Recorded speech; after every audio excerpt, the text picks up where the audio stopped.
You're listening to Travel Tales with Fergal.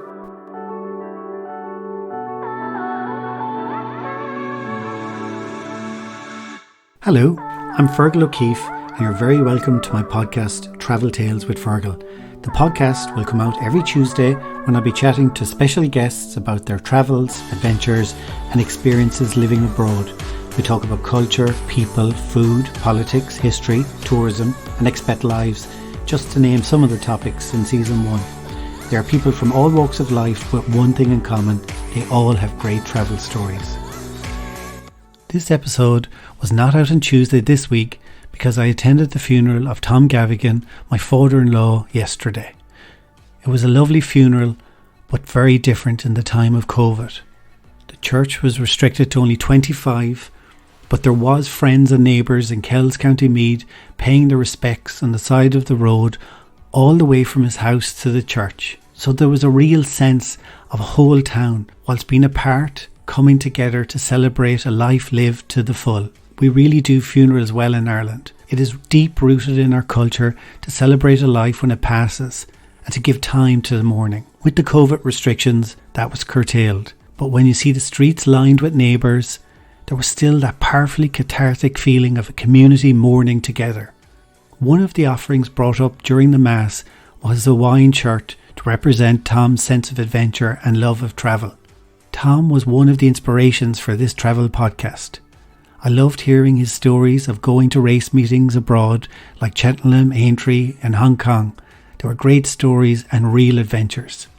And I grew up listening to very similar stories from my own dad, James O'Keefe. Stories of going to the UK and France and big betting coups. When I was young, my dad would often take out a battered old biscuit tin which contained faded photos of my dad's adventures. He had been in the Merchant Navy and he'd sailed around Africa, the Middle East, all around the world. He'd been on the last ship to get out of the Suez Canal during the Suez Crisis, when the ship behind him had been blown up. So all these stories fueled my imagination, and I loved hearing all these travel tales. Therefore, I would like to dedicate this podcast to the memory of both Tom Gavigan and James O'Keefe. One thing I learned during these interviews is that everyone has a great travel story, so I hope these chats will inspire you to dream of future travel and future adventures the same way they inspired me. I really look forward to sharing this journey with you, so please subscribe now to get every episode every Tuesday. I'd also ask you to join me on Instagram for updates at Travel Tales with Fergal. Okay, I'm going to share some stories now to give you a flavour of Season 1. I think you're going to really enjoy them. The first clip is the adventurer, Damian Browne, and in the clip he's talking about the time he was rowing solo across the Atlantic. As they say, roll it there, Colette.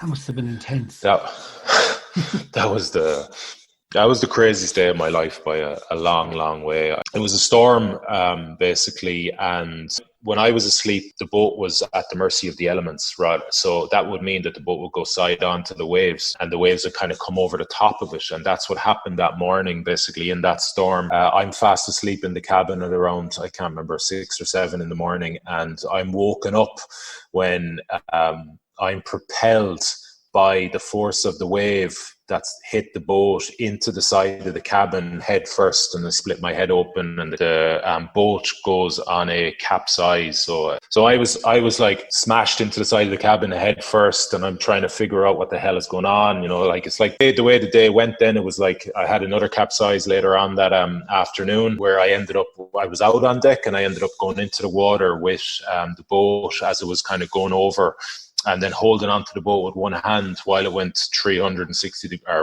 180 degrees underwater, and just been in this like really calm state when, you know, I should have been in absolute terror and chaos, because if my hand had come off that handle that I just instinctively grabbed, well, it could have been it, you know. I could have been separated from the boat, and I could have been brown bread, game over, you know, because there's no way. If I get separated from that boat, that's it. Like, there's no way I'm catching it again, especially in a storm. Even to this day, I'm still kind of in awe of that moment, and that I was so calm when I went into the water.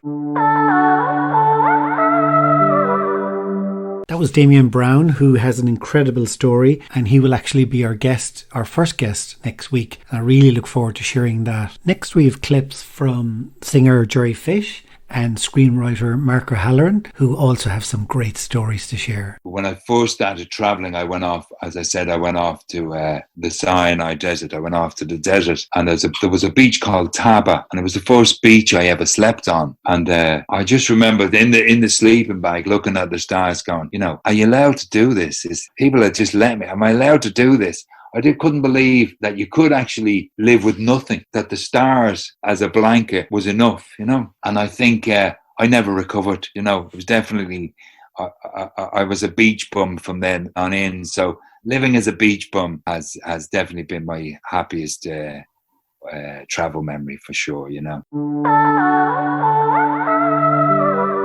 It's been interesting when I travelled down from Istanbul all the way down through Turkey, and then I walked across the Turkish border into Syria. Got a taxi when I got inside the border after I'd walked across the border, and I went to the town of Aleppo, the city of Aleppo, which is, wow. I mean, it was amazing. It was really amazing. It's all gone now.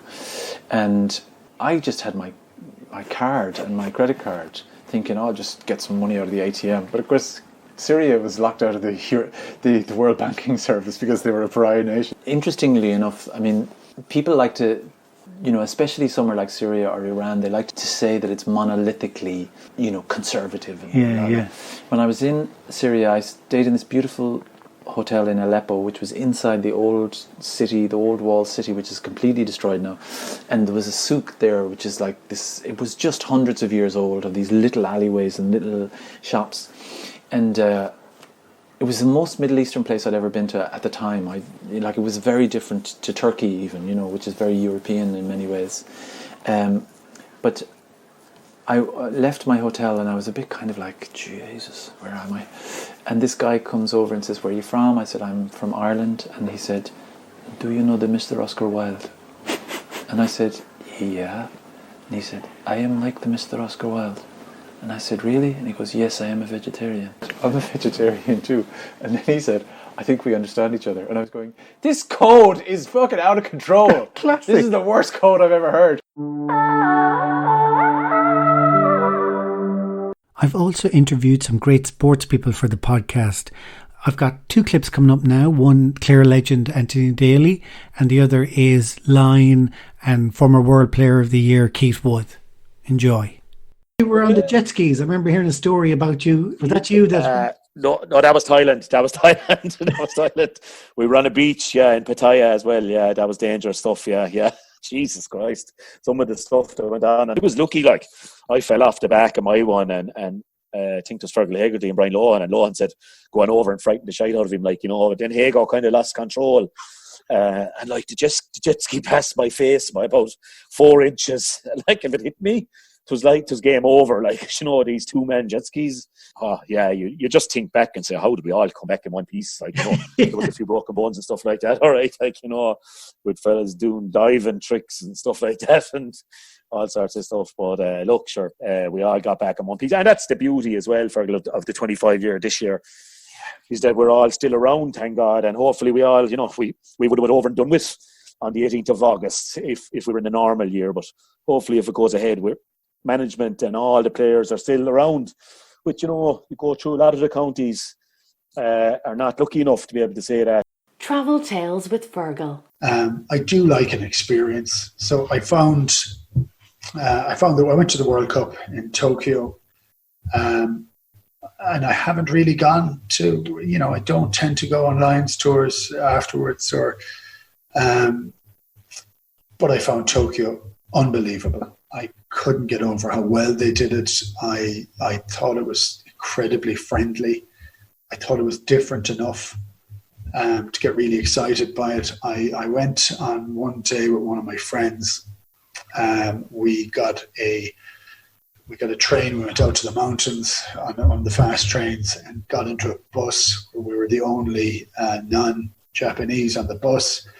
Up into the mountains, went into a place where nearly entirely Japanese tourists were going for part of their heritage, what it was like 150 years ago.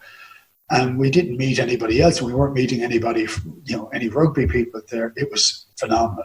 And Shingayako was where it was. It was a living, breathing, old-style village. And then you had the older village, which wasn't living and breathing. It was like a museum for it on two sides of a river. That was extraordinary because it was just very different. And I liked that idea. And it was also very much in touch with nature, very much in the wilderness almost, and for that it was amazing. And I have to say, no, there are experiences that I really like. And it was funny. I met up with a lot of the guys I played with over the 20 years or whatever it was, and the friends that you make over that. We had a sing-song coming back in a minivan back from the World Cup final with Brian Abana and George Gregan and John Schmidt, and we were just roaring, laughing all the way back, just having a proper sing-song. That's one of my memories of it. That's a very simple thing. That could have happened anywhere. It just happened to happen after a World Cup final. We are going to interview travel experts, and in this season we have a great interview with Hindle, who's the owner of Pike's Hotel in Ibiza, which is a legendary, iconic hotel where they recorded Club Tropicana, the Wham video, and Freddie Mercury used to have legendary parties and many rock and roll stars ever since. So she's got some great stories. Here's Dawn talking about Freddie Mercury's 41st birthday party. Freddie's, which now we have a lot of incredible parties, such as our sort of signature night is Monday nights with DJ Harvey. We have artwork, we've had Jamie XS, Black Madonna, lots of incredible people playing there, and it's a very tiny, intimate gig. It's got the same sound system as DC-10, which is completely over the spec. It's got a sort of secret little door that leads through to a bar called the Potting Shed. And it very much is where Freddie Mercury had his 41st birthday party. And that was a big event where he flew in lots of people. The whole of Queen were there. There was a lot of sort of Spanish royalty, all sorts of people. And he flew in a giant a cake for, I think, 400 people on a private jet from Barcelona. He had, I think, 2,000 bottles of champagne. It went on for days, and in true sort of flamboyant Freddie style, it sort of set the bar for what we see as our sort of events in there. And once a year, in honour of Freddie and what he sort of gave to Pikes and the mark he left, we do a Freddie Rocks event. Another feature which we're going to be doing regularly is called Expat Lives, where we interview expats from around the world. They talk about their life abroad, what it's like, recommendations about their work, about their experiences. An example that we have here coming up now is John Carey, who has been a CEO for oil companies for the last over 30 years throughout the world. For the easiest thing to relate to is nobody dislikes the Irish. There isn't a kind of a group of people that says, oh my God, it's the Irish. Whereas most other countries, certainly the big countries, whether you're US, whether UK, you have the caricatures or the images. With the Irish, the images, friendliness, the images, openness, but actually the Irish passport gets you a long, long way, whether it's in the US or the UAE or in South Africa. So it certainly has helped. We're also going to have journalists and broadcasters, and next up is Con Murphy and Richard Fitzpatrick. We went up this staircase. We weren't quite sure where we were going. We thought, well, it's going up, so we'll have a better view if we're high and stuff. Next thing, we find ourselves in the commentary box beside Peter O'Sullivan, who's about to call his last ever Grand National. I could touch him, like he was within arm's reach of me. So I thought, this is amazing. And so the race is getting ready. The horses are going around and the excitement is building. Myself and Des are waiting to get kicked out, but nobody has come up. And next thing, we see there's a bit of a commotion down below. People are starting to walk out onto the track and stuff. And we're not, obviously we have no headphones on, we have no radio, nothing. And it turns out it was the year of the bomb scare. The race was cancelled. And everybody had to leave the race course and make their way over to the train station or back to their car. So literally a policeman came up to the commentary booth and said, sorry, folks, you got to get out of here. Peter O'Sullivan included. So we never got to see the race for starters, and we never got to see Peter O'Sullivan doing his last ever Grand National commentary. So, but in terms of, you know, things like events that you wanted to go to, that was one of them.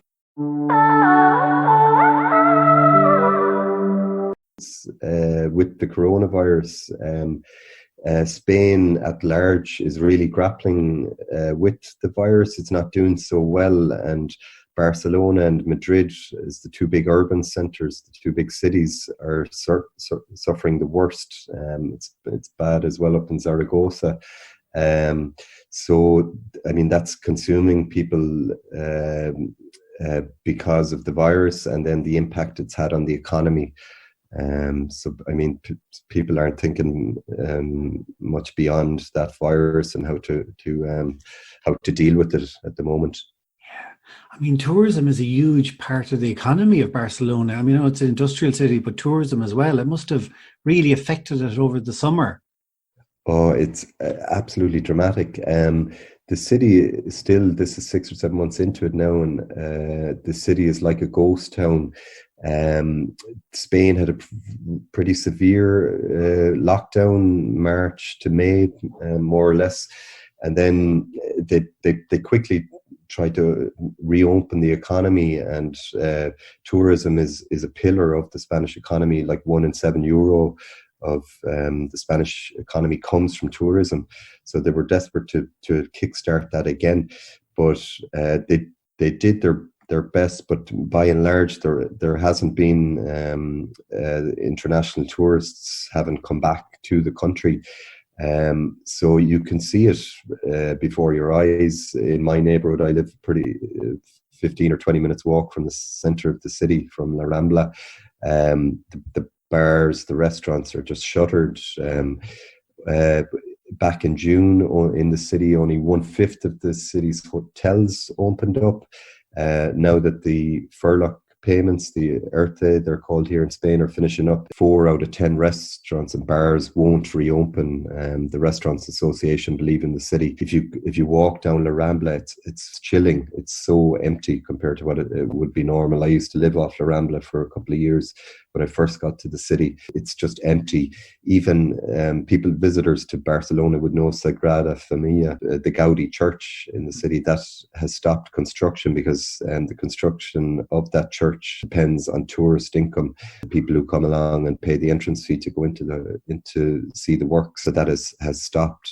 So it's just everywhere. Like it's affected more than other countries because Spain is so dependent on tourism, and particularly a city like Barcelona.